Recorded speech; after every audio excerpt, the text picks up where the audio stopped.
ప్రపంచ యాత్రికుడు నా అన్వేష్ ఆటగాడా పోటుగాడా? ఆటగాడైతే కావచ్చు, పోటుగాడు మాత్రం కాదంటున్నారు నెటిజన్స్. ఇలా నా అన్వేష్ లక్ష్యంగా నెటిజన్స్ సోషల్ మీడియాలో కామెంట్ల వర్షం కురిపిస్తూ నా అన్వేష్కు చుక్కలు చూపిస్తున్నారు. ఇప్పుడు నా అన్వేష్ తన మార్క్ ఆన్సర్ ఏమిస్తాడో కానీ ఇప్పుడు ఇదే సోషల్ మీడియాలో ట్రెండీగా మారింది.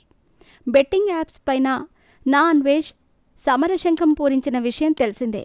ఫేక్ బెట్టింగ్ యాప్స్ని ప్రమోషన్ చేస్తున్న సోషల్ మీడియా ఇన్ఫ్లుయెన్సర్స్ భరతం పట్టిన అన్వేష్కు సోషల్ మీడియా అండగా నిలిచిందనే చెప్పవచ్చు. ఒక్కొక్కరి జాతకాన్ని చదువుతూ వీరి వల్ల ఎందరో అమాయకులు బెట్టింగ్ బారిన పడి సూసైడ్ చేసుకున్నట్టు అన్వేష్ చేసిన ఆరోపణలు అన్నీ ఇన్ని కావు. ప్రపంచ యాత్రకు ఫుల్ స్టాప్ పెట్టి మరీ బెట్టింగ్ యాప్ నిషేధానికి యాత్ర సాగించే రీతిలో వీఐపీలను కూడా వదలకుండా నా అన్వేష్ భరతం పట్టాడు. వైజాగ్కి చెందిన local boy Nani betting app promotion video వెలుగులోకి వచ్చిన సమయం నుండి నా అన్వేషణ తన స్పీడ్ పెంచాడు. ఏకంగా సీనియర్ ఐపీఎస్ అధికారి సజ్జనార్ను ఇంటర్వ్యూ చేసి మరీ తన వాణి వినిపించి సజ్జనార్ ప్రశంసలు పొందాడు నా అన్వేష్. ఆ సమయంలో పెళ్లి గురించి నా అన్వేష్ చేసిన కామెంట్స్పై కాస్త నెగటివ్ కామెంట్స్ వినిపించాయి. ఇక ఆ రోజు నుంచి భయ్యా, సన్నీ యాదవ్, ఇమ్రాన్, విష్ణుప్రియ, ఇతర సోషల్ మీడియా ఇన్ఫ్లుయెన్సర్స్పై ఆరోపణలు చేసిన నా అన్వేష్ ఇటీవల బిగ్ బాస్ కంటెస్టెంట్స్తో పాటు అక్కినేని నాగార్జునపై సైతం తీవ్రస్థాయిలో విరుచుకుపడ్డాడు. హైదరాబాద్కి చెందిన ఇన్ఫ్లుయెన్సర్ ఇమ్రాన్ గురించి నా అన్వేష్ చేసిన కామెంట్స్ వివాదానికి దారితీశాయి. బెట్టింగ్ యాప్ ప్రమోషన్స్ చేసినందుకు ఇమ్రాన్ను విమర్శించటం వరకు ఓకే గానీ ఇమ్రాన్ తల్లిని అసభ్య పదజాలంతో దూషించటంపై నెటిజన్స్ ఫైర్ అయ్యారు. అలాగే ఇటీవల నాగార్జున లక్ష్యంగా చేసిన కామెంట్స్ ఒక సంచలనమే.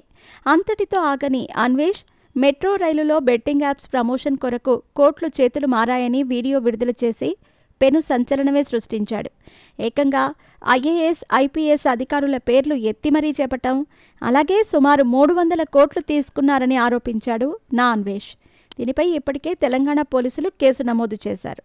నా అన్వేష్ ఆటగాడు అనే పదం ఎందుకు వాడతాడో అందరికీ తెలిసిందే.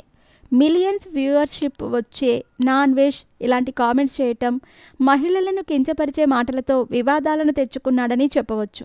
ప్రస్తుతం తెలంగాణ పోలీసులు కేసు నమోదు చేయగా నా అన్వేష్కు నెగటివ్ మోడ్లో గల నెటిజన్స్ నువ్వు ఆటగాడివే, అయితే ఇప్పుడు తెలంగాణ పోలీసుల ముందు వచ్చి పోటుగాడివి అని నిరూపించుకో అంటూ సవాల్ విసురుతున్నారు.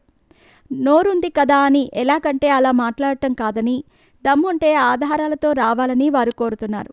అంతేకాదు ఇటీవల సన్నీ కూడా నా అన్వేష్ ఎంచక్కా మభ్యపెట్టే వీడియోలతో వ్యూస్ సంపాదించుకుంటూ ప్రజలను ఏమారుస్తున్నట్టు తెలిపాడు.